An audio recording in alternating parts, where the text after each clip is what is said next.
So we are going to go ahead and get started. Good morning, everyone, and thank you for joining us for the webinar, Overcoming Obstacles in Today's Westchester Housing Market.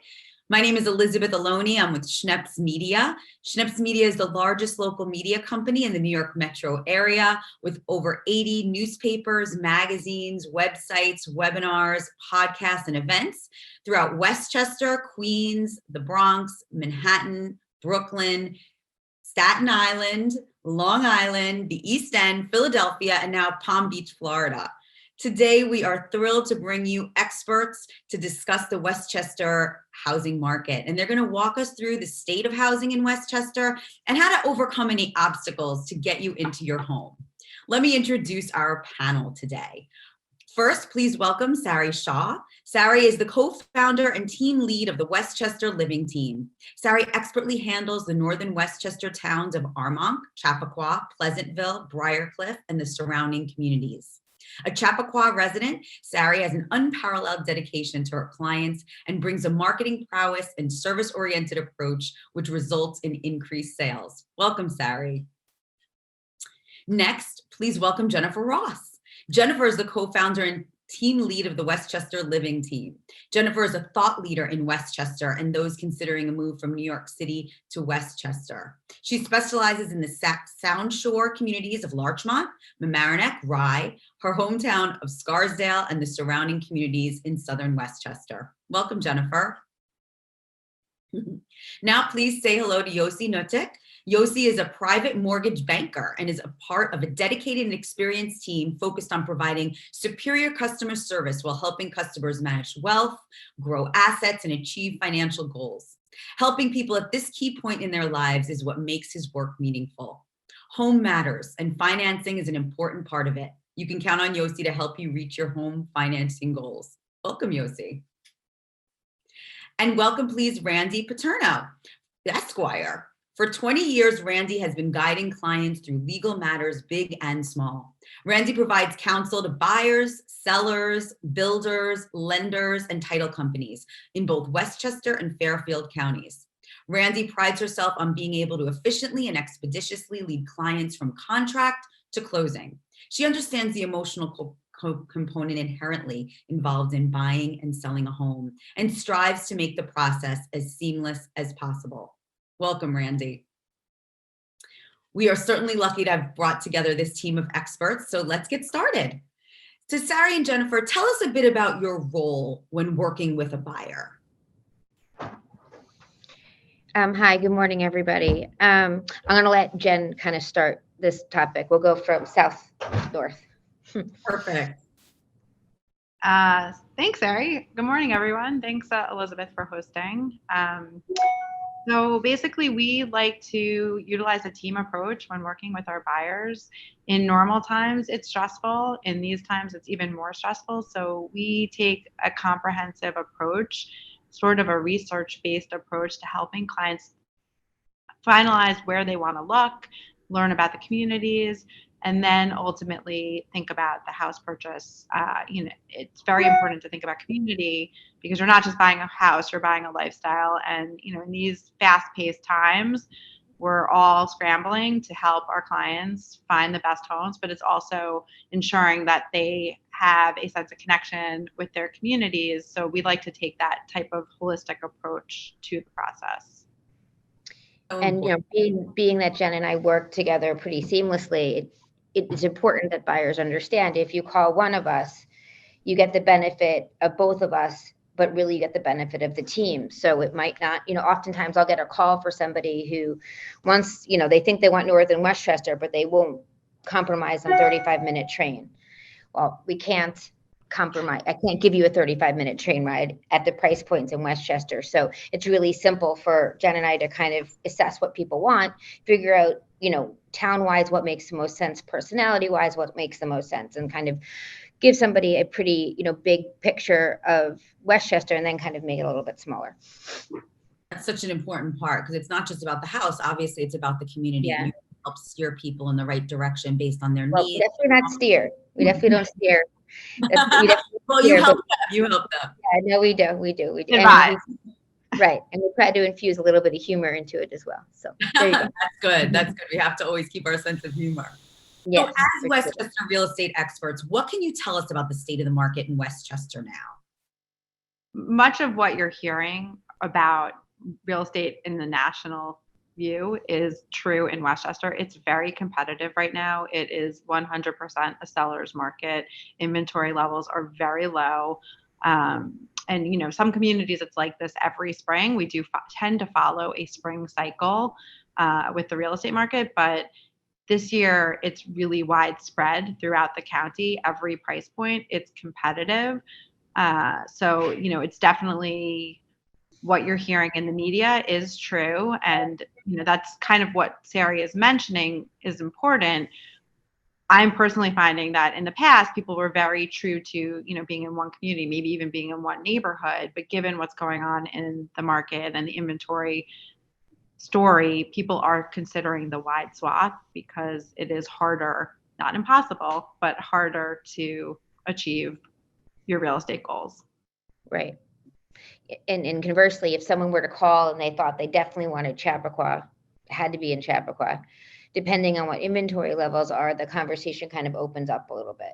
What is it about Chappaqua that you like? For example, Chappaqua does, this is a bad example, it'd probably be the opposite, but Chappaqua does overlap, quite frankly, person-wise with a lot of other different markets. Like if you're looking for community and greenness and some type of walkability, it might overlap with like a Larchmont or something like that in terms of the person who's looking there. We'll assess those needs if there's a pivot, which is a big word, quite frankly, for this market.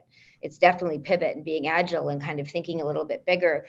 And if there's inventory in Larchmont versus a Chappaqua or something like that, that would be a pivot on our end where Jen would then take over that tour because she'll have more success in that market than I will. Vice versa, if she started in Larchmont and then the budget and inventory shifted north, I would likely have more success in Chappaqua just because of my familiarity with the agents in the market here. It would be a pivot the other way. That makes a lot of sense. So obviously, one of the things that's important when you're looking at working with an agent to help you find your home is the understanding and then breadth of knowledge of across Westchester. But what else should people think about in working with a real estate professional when they're looking to buy a home? I think it's really important in all markets, but especially in this market, to have trusted professionals on your side.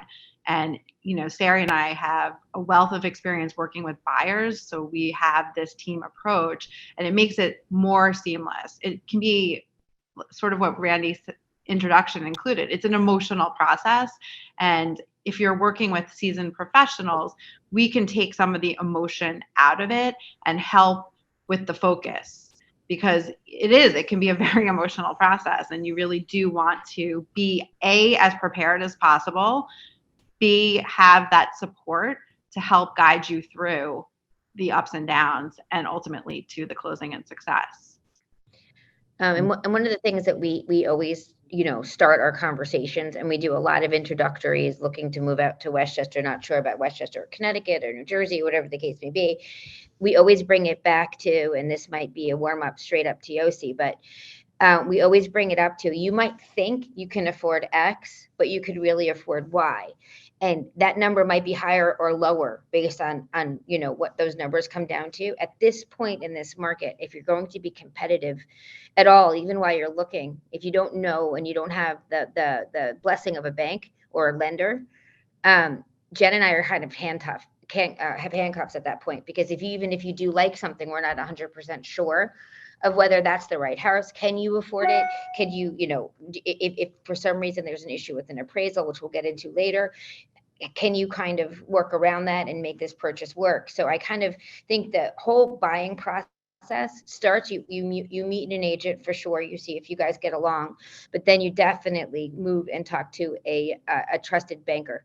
Yossi has done an exorbitantly amazing job for many of the Westchester Living Team's clients. So we're really happy to have him here today. And I'm thinking maybe perhaps this would be a great time for you to kind of talk about what the pre-approval process looks like and why, necessarily it's the best thing is to start with someone like you or you specifically to get that process going. Great. Yeah, happy to. Well, thank you, Sari, Jen, for having me, Elizabeth for coordinating, and Randie for collaborating again. I think, Jen and Sari really hit the nail on the head in that home is not just, bricks and mortar and 2x4s. It's a center of family, right? A house really becomes a home. Was always important, but pandemic adjusted even more important. What does that space mean to you personally, potentially to your family? And it's meaningful. So I think centering with great agents is helpful transactionally, but you guys are really a cut above the rest, because I can wholeheartedly say that on the transactions I've collaborated with you on, there's a sense of family. There's always putting our clients first, really understanding their goals, their dreams, and helping them build. And sometimes that means that there's a transaction to be had in 2 weeks, and sometimes it's 2 years, but having these conversations early on is really helpful. So let's talk a little bit about pre-approval, right?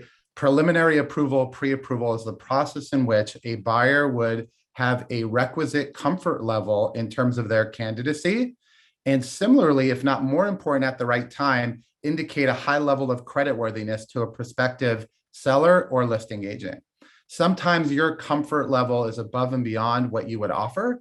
And sometimes the inverse is true, where you are not as comfortable, making that offer. So how do you really upfront start to have this conversation? How do you put your numbers together? How do you understand what a monthly payment might look like? How do you understand, how your debt to income may impact your qualifying, pre-approval? What does your balance sheet need to look like in terms of assets? What needs to be liquid? What can come from retirement? Can you introduce a gift fund? Can you take out a margin line against your brokerage? What does your credit need to look like? What does your credit score need to look like under that umbrella? What is a characteristic of your credit profile? Is having one credit card for a year's time sufficient, or do you need multiple trade lines to build that profile to gain comfort from a lending perspective to extend that pre-approval? Now, I really like to think of pre-approval as a conversation that begins with a dream, right? With a realistic dream, right? Meaning, if you're thinking big, what does that maximum purchase price look like? Now, clearly, if someone qualifies at a $1.5 million purchase, they're going to qualify at $1 million purchased in most cases, depending on, there's some nuance depending on carrying costs. So we really look for that realistic maximum price point. And then we build a platform of pre-approval that you can launch off of in one or many directions with Sari and Jen. Now, that platform is supported by 3 main pillars at pre-approval: income, assets, and credit. The 4th pillar of a transaction is property specific: final purchase price, down payment, due diligence with Randie. What do the contractual terms look like?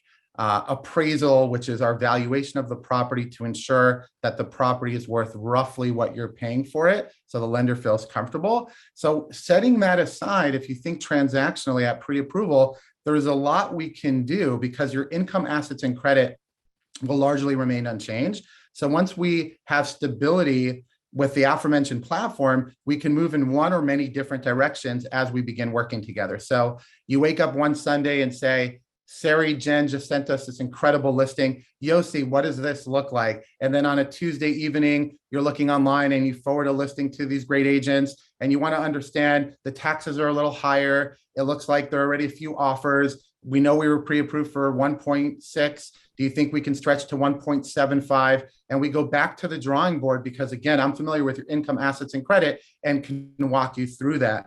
Can also help you build, meaning more longer term. If it's not transaction specific, Yossi, we just had a change of job. We're saving up. We think that we may have some issues with our credit profile. Let's have a conversation and understand how to build. You can never start too early, meaning if you're thinking about purchasing in a year from now, there are conversations you can have today to ensure that there are no surprises when the time comes leading up to pre-approval and a potential transaction.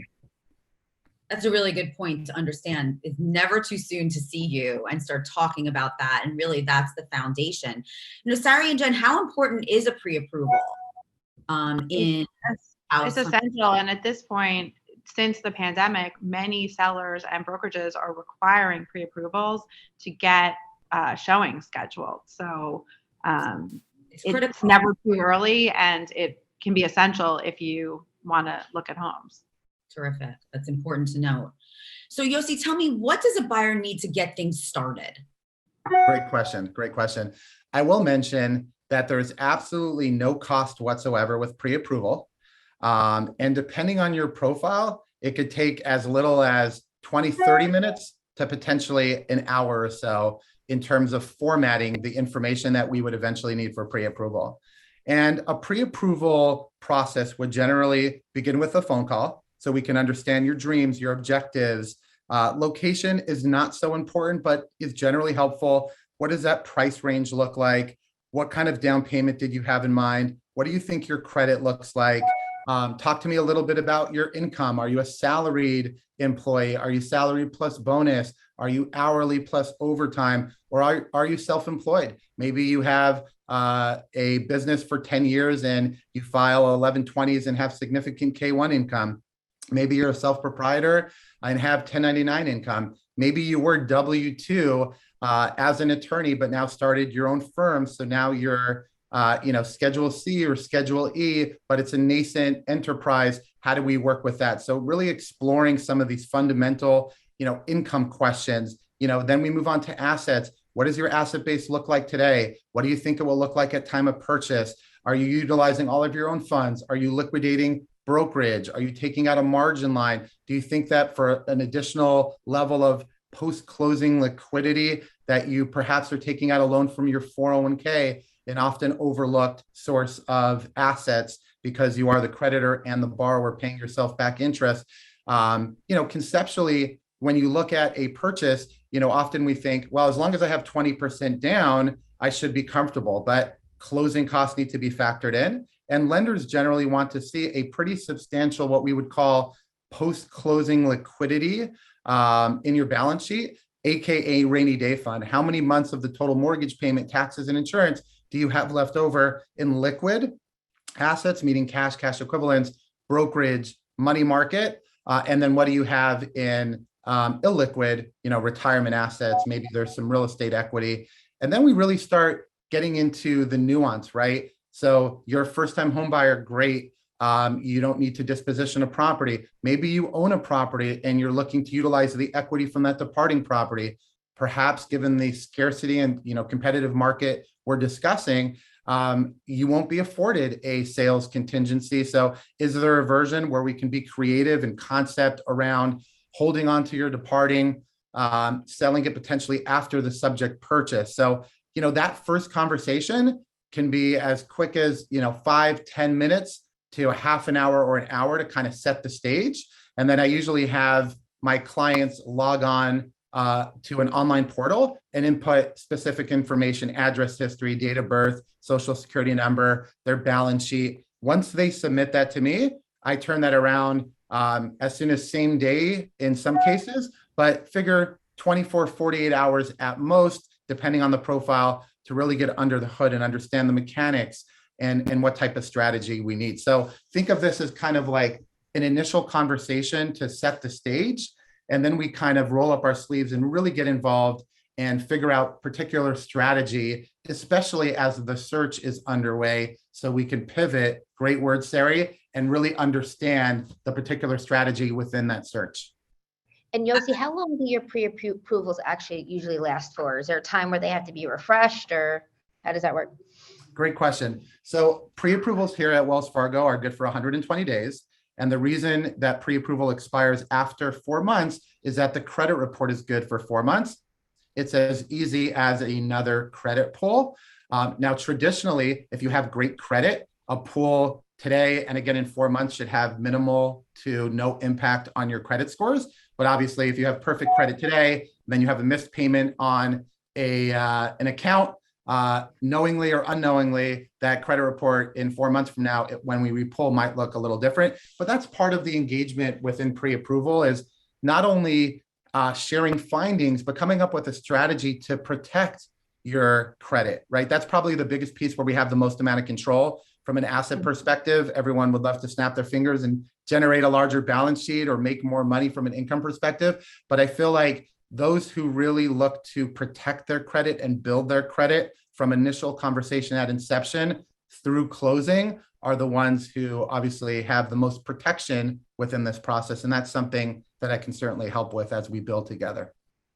With all the moving parts, it's certainly, you could see how critical it is to have these conversations with someone who has the expertise, because there are so many nuances and it can feel overwhelming to a home buyer. And really what you're doing is you're kind of unpacking all of that, kind of taking the burden off the home buyer's shoulders and putting a strategy in place to make them more successful. Agreed. And, just by form of background, I've been doing this for close to 20 years. I started as a real estate agent, did that for a short year before moving on to mortgage. I love what I do. I'm invested in my clients. First-time home buyer is an absolute inspiration. Helping someone find home is just so important. It's really the center of their universe. And I think what this team here on the Zoom does particularly well is understanding that from a transaction, the numbers exist within an Excel spreadsheet. But then we go from the Excel spreadsheet and, we use the word holistic before, and that's so important.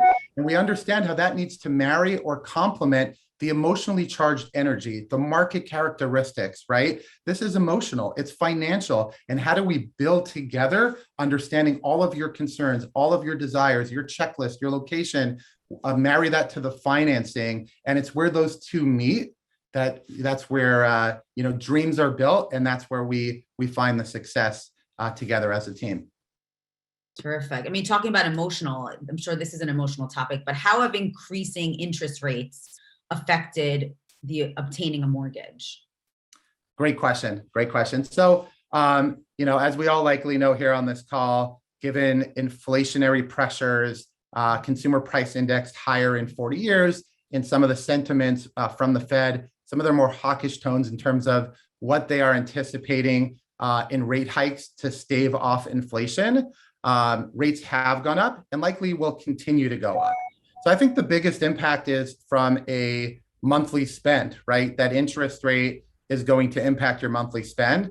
And for some buyers, depending on how steep their mortgage is and what their debt to income looks like, it may actually impact their approvability. Meaning, to use an extreme example, someone who takes out $1 million mortgage at 2% is going to have a much lower debt to income than someone who takes out a mortgage at 10%, right? The thing I like to say really is when you're thinking about interest rates is don't check with your neighbor or colleague at work in terms of, what rate they closed on, 3 months ago.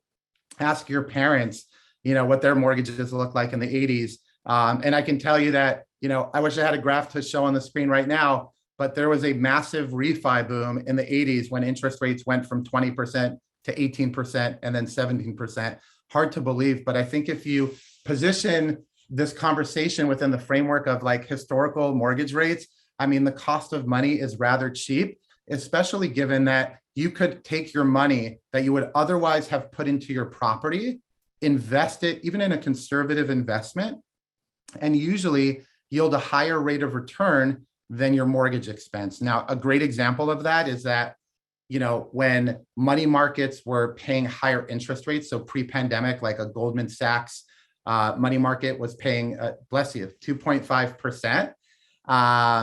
And at the time, after the interest deductions that many home buyers can achieve, you could earn, as much, if not a little bit more, on your investable money market FDIC insured zero risk investment than your interest expense. So as interest rates go higher, one thing to keep in mind is that there's a balance in terms of the fact that you'll achieve a greater yield on your assets, because when interest rates go up on mortgages, they also will go up in terms of investable assets.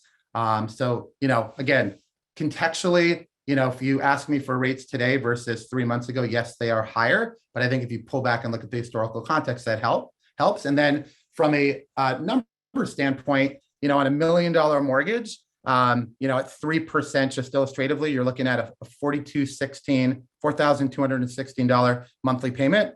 Then when you go up to 3.125%, you're going up by $68 to 3.25, another $68 jump. So, not to be cavalier with anyone's funds, but I think that if you're like me and you go to Starbucks every day and you get a venti latte, cutting back on, 3 or 4 ventis, a month can probably achieve that difference. So, has there been impact? Yes. Will there continue to be impact as we proceed? Likely. So I think that there is, to some extent, some urgency. Well, how do we deal with urgency when we also have a very competitive market? That's really tough. But I think that you make sure that you're well positioned with pre-approval in hand, fully understanding, so you really position quickly if and when that property shows up. And then kind of keep in mind that, I like to always say, it's never the right time to buy real estate. And I see 2 real estate agents that probably want to shoot me. It's always the right time to buy the right home, meaning interest rates could be at 10%, but your new home is a few blocks away from school or from work, next to family, at the right price. You're agnostic as to interest rates. Or if I offered you a 1% interest rate and the home was 25% above market, and a 3-hour commute from work and school, that's not going to make sense either. So how can we work together to understand your objectives, plug them into the ever important Excel spreadsheet, and then kind of marry that to the emotionally charged energy and your objectives, and come up with a strategy that supports. So from what we understand, and this is a pretty good segue for Randie, from what we understand today, the 15th of February, interest rates are about 3.3-ish, somewhere in that area, right, Yossi? Yeah, perfect credit, 20% down. Generally speaking, before relationship discounts, I would say 3.375. And most of the conversations we've heard on a macro level is that we're going to see increases throughout the year, right? So we're going to see something come in March, and we'll likely see another hit. And then by the end of December, we might be up possibly in the 4s, correct? It's a great question, because when the Fed funds signals in advance that they are going to rate hike, what usually happens, and again, historical context isn't always indicative of, future results, but what usually happens is that lenders, knowing that the prediction is a few rate hikes upcoming, they build that into their rate sheets.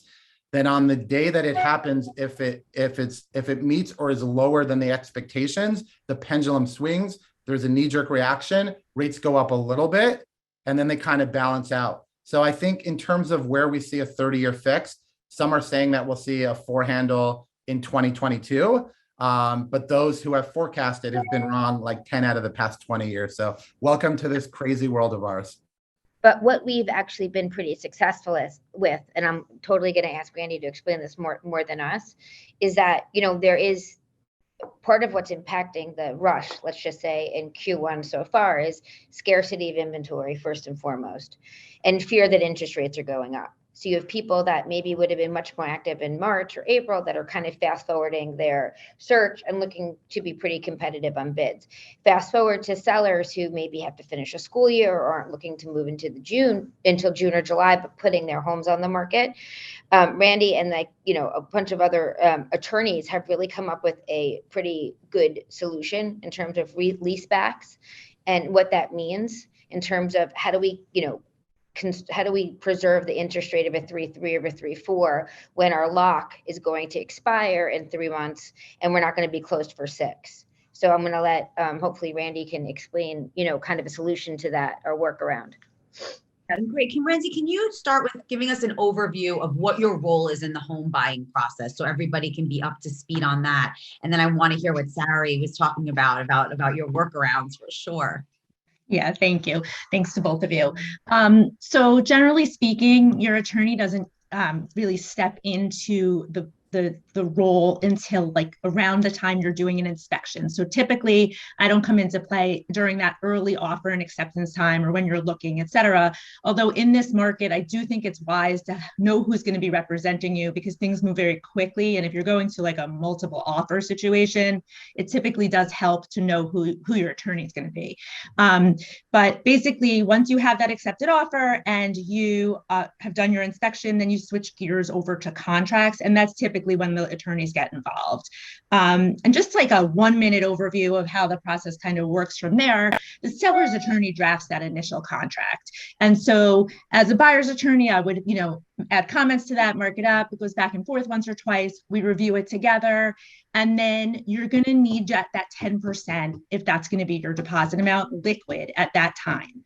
And I think a lot of times people, oh my goodness, I have to transfer funds. So that's a good thing to know from the outset, that your deposit's going to have to be liquid. And because the market's moving very quickly, perhaps you want to do that even before inspection. And once you identified a home that you think is a prospective purchase for you.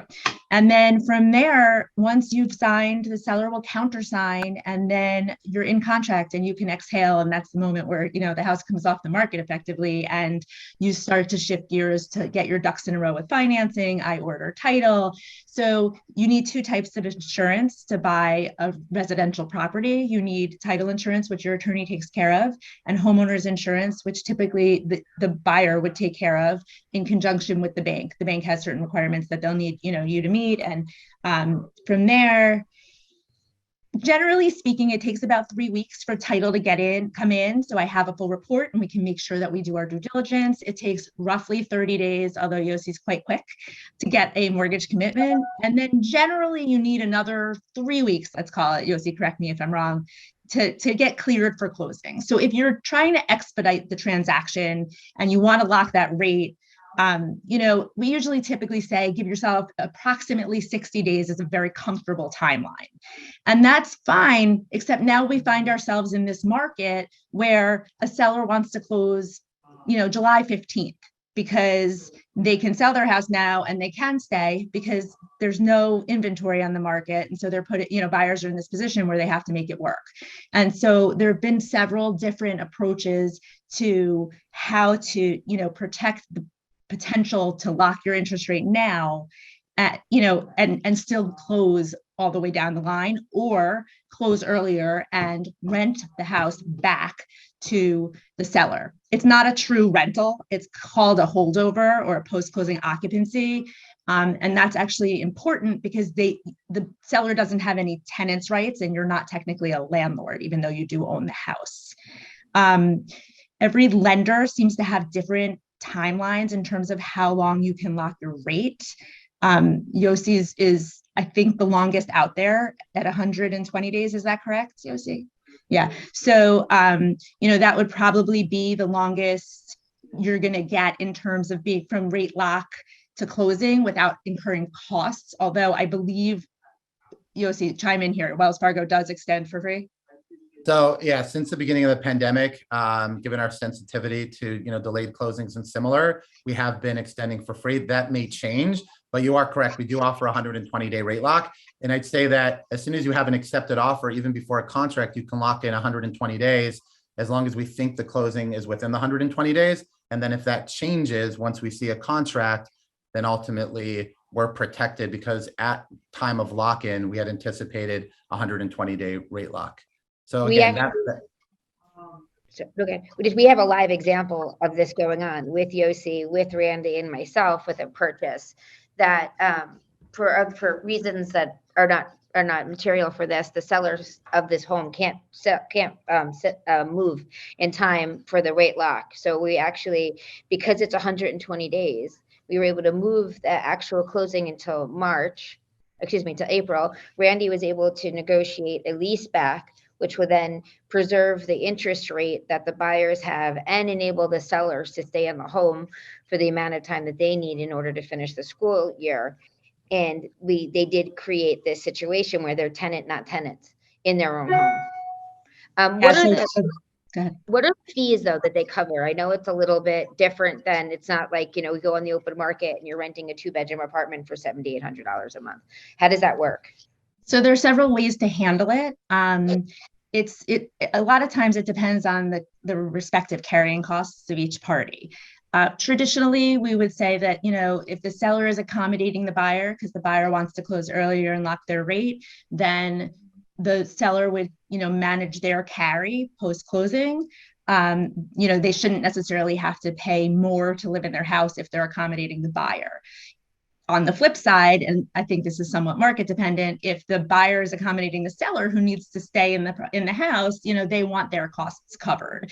So it's obviously always a negotiation. Sometimes we do a flat rate. Okay, it's going to cost us around $10,000 to carry this house per month. So we'll just, make that sort of a flat holdover dollar number, and we'll prorate it on a per diem basis, and it all gets adjusted at the time that possession is delivered. I think one important thing to note about this concept of a leaseback is that even though it is governed by a separate agreement, but that agreement incorporates your contract. So when the buyer ultimately takes possession of the property, the house still has to be empty and broom clean. You'll still do a final walkthrough with Sari and Jen. You'll check all the boxes as if you were closing on that day. So it's not like you're giving up your rights and leaving them, behind at the time of actual closing. We would hold back some money in case there are any issues at the final walkthrough so that you could be made whole, etc. Over escrow money is almost like a security deposit. Correct. So all these nuances, you could certainly see why working with an experienced real estate attorney. But I know people ask that question, I have a friend who's an attorney. Can't they just do it? So, obviously these are some of the issues. Or a family member. What? Or a family member. Right, exactly. My uncle is a really good divorce attorney. So what are some of the things, obviously here about being creative. Can you share a little bit more about the importance of working with someone who has experience in the real estate field? Sure. So I laugh because we get this obviously quite often, and we always say, it's like asking a dermatologist to operate on your brain. Everybody has different specialties and they're good at what they do, but not necessarily at what others do. There's a lot of local custom involved in residential real estate. So the nuances of the Westchester market are going to be obviously better understood by a Westchester attorney. We try to handhold our clients through the transaction regardless. But there's definitely a level of efficiency that you get with everybody being local. And in this market, we have to move very quickly. And I'm not saying that to intimidate anybody. I think it's particularly difficult for people with type A personalities like myself as a buyer to know that they have to sort of let go and move quickly, because time's not really anybody's friend right now in these transactions. There's so many offers out there and there's so many people waiting to pounce that once you have that accepted offer, especially in a multiple bidding situation, you really need to get to contract as quickly as you can, but we don't want to give up any rights. And so in order to really streamline that and get it done, we're talking days, not weeks. If you're going to make an offer and it's accepted, you're inspecting, in a matter of days, and you're going to contract a day or two beyond that. Like, we're really moving quickly right now. And I think it's harder if your attorney is out of area or out of practice area. It is. And you also find that fees are different. You find that same way that we talked about the importance of working with like a local agent, i.e. you're going to be more successful in your transaction dealing with an agent who specializes in the vicinity of where you're working, right? My example that if you're going to look in Larchmont, Jen's going to have a better, or Scarsdale, Jen's going to have a better, chance of getting you that house that you want because she'll have relationships in that market. Same thing goes with attorneys and their cabinets, right? So they, people in their offices have paralegals, they have people to help them because it's the business has been quite stiff. They're working 7 days a week as well, but they're working again within their community. So sometimes people come in and I say, I bought my apartment in Brooklyn with this attorney and they were awesome. Like, I'm going to use them for Westchester. You're going to find that what is needed in Manhattan or Brooklyn is very different than what's needed in Westchester in terms of building. The whole process is different. I mean, my understanding of apartments, you don't even do an inspection, you do a final walkthrough and that's it. The process here is very, very different. And having attorneys that are in tune to working with each other is just as important as having, agents that work well together, and how, that whole team kind of represents you, whether it be Yossi, whether it be Randie, Jen, or I, inspectors whom we've vetted. I understand agents that have been in this business for a couple of years, we've kind of had downturns and upturns, and we've learned how to kind of navigate through those sorts of things. Like when you hire Jen, she has people that she's vetted through the years that she has worked with pretty seamlessly, whether they be attorneys, mortgage people for sure, inspectors, all of those, painters. I mean, there's a whole litany of things when you leave the city that you might need to be familiar with. So partnering with that team, because it's not just an agent, it's the team that they bring to the table, is super important. And I can't speak for everybody in this industry. I can speak for us too. In this specific instance, we've spent a lot of time going through and literally interviewing people to make sure that it wasn't just because so-and-so liked them. It's because we've experienced what they're able to do, whether it be how quickly can we get you that inspection? How quickly can we get that contract out? I mean, I think Randie might be the fastest in the East, because I can't say the West. I think the piece that's really important about that is not just the speed, because that's super important. It's that all of our preferred inspectors, attorneys, they're fast, but they're also extremely thorough, and you're not compromising by speed. However, one point that is important in the transaction, once you get the accepted offer, like Randie said, if you do not move quickly, you do not have a deal until the contract is fully executed, signed on both sides. So that's why we push to make sure our buyers can go through the process quickly, because someone else can and has come in for people. So you need to, again, be very thorough, but speed is of the essence. And to that end, that's also why, like, a local attorney, it's just more efficient, because a lot of the local custom is already sort of embedded into our contract provisions, and we know the players. So it's just helpful in that regard, so that nobody steps in and makes a higher offer. I mean, literally until contracts are signed and money is transferred into escrow, you don't own that. Well, you don't own that house anyway, but you're not locked into that house. And they're not locked into you. I mean, we use the word accepted offer, but I think the real term is acceptable offer. Like, you make, you have a handshake basically, and a handshake, unfortunately, is not binding. So working, to get that contract out while inspections are being done, so you're positioned to move forward with that home, is really important. Not so it's rushed and you're frightened and it's overwhelming. That's not it. It is truly just to ensure that you actually get what you want. Because ultimately, when there is scarcity and there is a little bit of concern about interest rates going up, the pressure on the inventory is much higher. Jen and I represent listings as well. The conversation on the flip side is, let's just see where the market is, because sellers are worried that they're not going to find someplace else to go as well, which also kind of factors in. Westchester, from a downsizing market, isn't fecund with opportunities. Unfortunately, there's a lot of zoning reasons, and as you get into northern Westchester, the utilities are a little bit different. So when you have septic tanks and you have wells, you have certain like acreage of zoning, which cut down the amount of homes that you're able to build in a certain area. So we don't find that many people stay when they retire and they go to move and sell their family homes. So it's finding them someplace to go to, and working both of those at the same time. That's kind of the conversations Jen and I have been having in general, and not just us. I mean, as an industry, is how do we create inventory when new homes aren't being built, right? How do we get these people to consider at this moment to move? And really the impetus is, where are they going? As we've seen migrations to Florida and certain other, Texas certainly, and we've seen other areas where taxes are a little bit different and structured differently, they're becoming, pretty busy as well. So, downsizing has become a little bit more complicated than just necessarily looking for a condo or looking for a smaller single family home. Sari, you bring up a really interesting point, which is that we're talking about, the cadence and speed and the nuances in terms of local customs, as Randie's describing.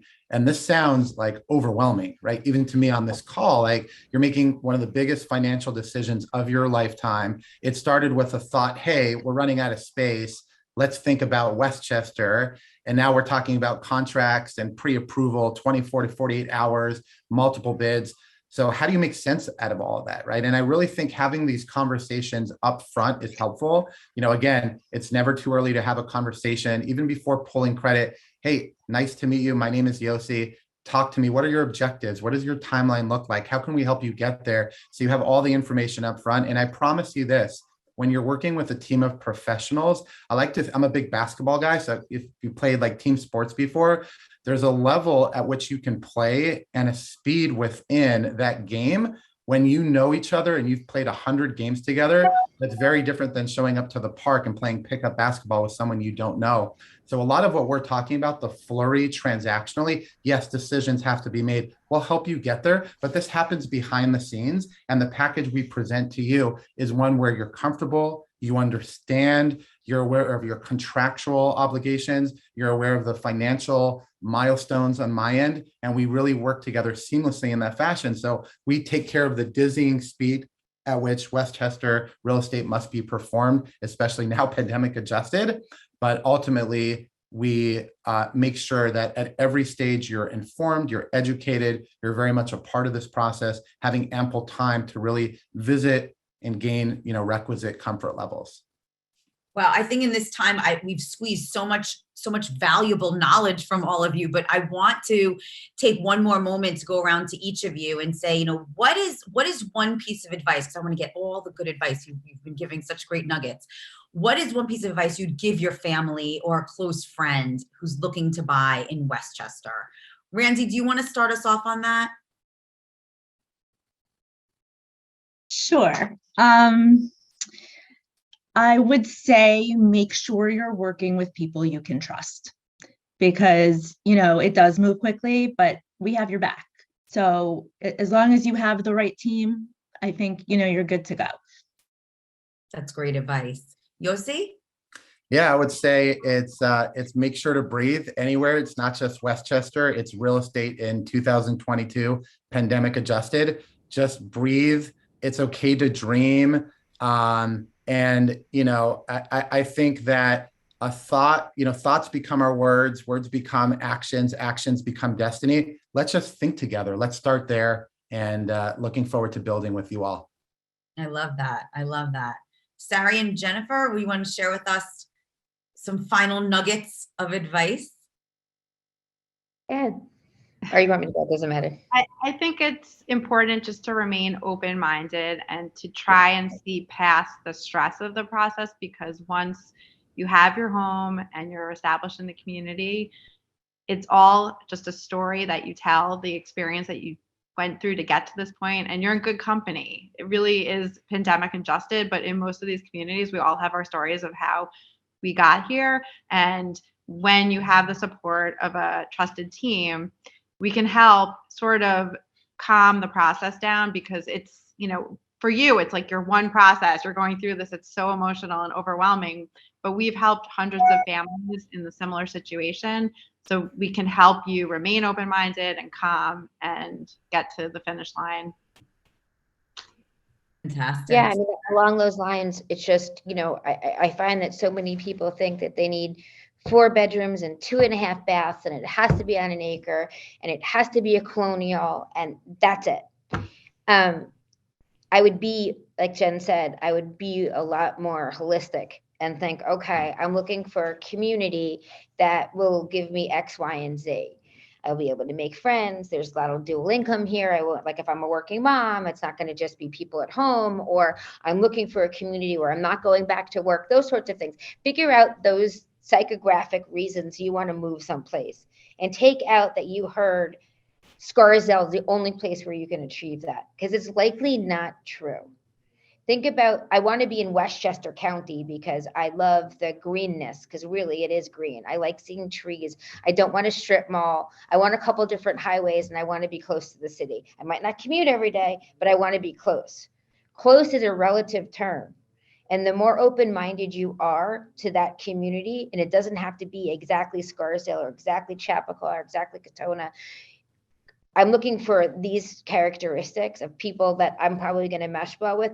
Trust the people that you're working with to maybe broaden it from that 1 or 2 town search into looking into regions, because there's a lot of amazing towns here. I didn't know this going into it. I didn't do enough research. I got super lucky. I did, because I picked the right town, and this is truly where I should be. That being said, trust us to kind of have that experience of dealing with people and getting out of the conversation of 4 bedrooms, 2.5 baths, a kitchen that's open. I mean, we can find these things in multiple different markets. Just think about what you want your life to look like versus the exact town in which that life's going to be. That's all. I love that. I love that. Thank you so much. This has been so informative. And so I feel like, as I said earlier, the weight lifted off and feel like really you've given people a direction and such great advice. I did share all of your contact information for everyone, all of our wonderful panelists here in the chat. So feel free to reach out to them. We're also going to send this to you tomorrow with a thank you so that you'll be able to have their contact information and get these conversations started. We also recorded this. So we will provide to you the link to the recording so you can watch it again. You can share it with your family, your friends, your community, and we certainly encourage you to do so. And I want to thank our panelists for giving such generosity with your information and your expertise and your time today. And thank you so much to our attendees for being here and spending some of the morning with us and learning about how to overcome obstacles in the Westchester housing market. I hope that you're all excited to get started and now ready to take the next step. I want to wish you all to stay safe, stay healthy, and I look forward to seeing you on a future webinar. Have a great day, everyone. Thank you. Thank you. Thanks. Bye-bye.